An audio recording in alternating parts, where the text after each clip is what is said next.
ربنا اغفر لنا ولإخواننا الذين سبقونا بالإيمان ولا تجعل في قلوبنا غلا للذين آمنوا ربنا إنك رؤوف رحيم آمنت بالله صدق الله العظيم. या आयत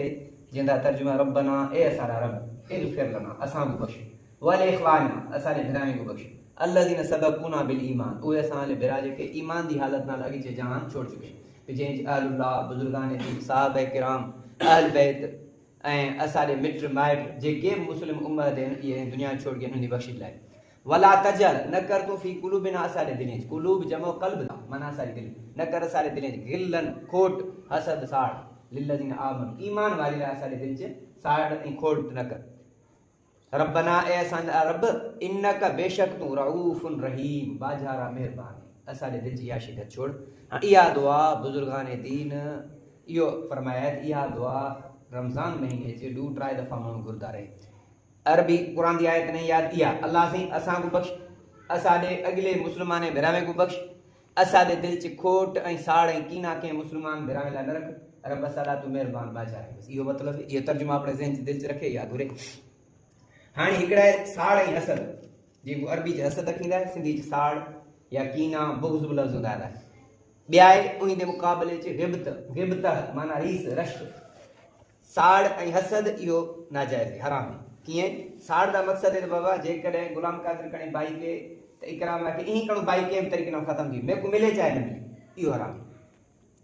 या रश्क ऐं रीस कीअं अबा फैज़ान कणे कार त ममताज़ खे बाबा ईअं को अलाह खे ॾिठी ईअं कणे होवे मेरे को भला ॾे हाणे इहो रश्क ऐं रीस जाइज़ है बाबा ए इम्तिहान च मैट्रिक च पोजीशन फर्स्ट क्लास हासिल की थी मैं फर्स्ट ईयर च ईअं जी भली पोजीशन हुई फर्स्ट ईयर इंशाअल्लाह में वधीक मुक़ाबला करे अगे दी नेमत ख़त्म थियण जी तलब न हुए सिर्फ अपनी मेहनत ऐं कोशिश करे बाक़ी जेको साड़ करंदा पिया रसूलुल्लाह सल्लल्लाहु अलैहि वसल्लम फरमाया इन्नल हसद याकुलुल हसनात कमा याकुलुल माउन नार कमा याकुलुल नारुल हतम ने साड़ ईअं नेकियूं खांदा आहे जीअं बाह सुकल काठियूं खा तबाह करे सुकल गुड़ काठियां उन को बाह ॾियो त मिंट ख़त्म थी वेंदी तंहिंजे करे रमज़ान मुबारक च असां अपने दिलि जूं साड़ ख़त्म करे छोड़ूं हाणे साड़ ख़त्म कीअं थींदी जिते कावड़ बुग कड़िया पिया निकितल कीअं बुज़ुर्गान दीन तरीक़ा इहो ॾसिया अलाह वाले हाणे जंहिं ताल कावड़ आहिनि उन जे लाइ दुआ करो अलाह साईं बख़्शिश कर अलाह ने दर्जा बुलंद कर हाणे बार बार दिलि जी दुआ घुरिजी त कावड़ ख़त्म थींदी वेंदी जंहिं ते कावड़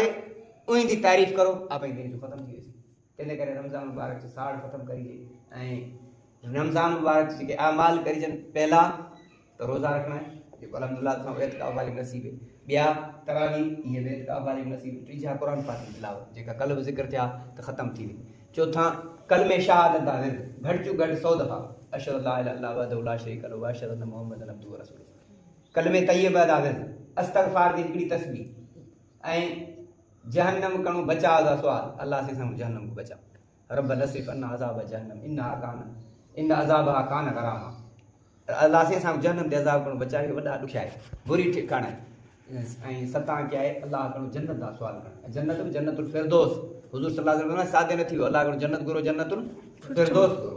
तने करे इहे अमाल अॼु माशाअल्लाह ॾुजा ॾींहं आख़िरी अशरे दा इहे अमाल जी पाबंदी थी वई ऐं जंहिं ते कावड़े उन जे लाइ दुआ घुरो साड़ ख़त्म थी वेंदी ऐं जे साड़ रहिया त इबादत ख़त्म कंहिं फ़ाइदा नहीं दुआ अल्लाह ताला असां सभिनी को तो सां कोई अमल दी तौफ़ीक़ अता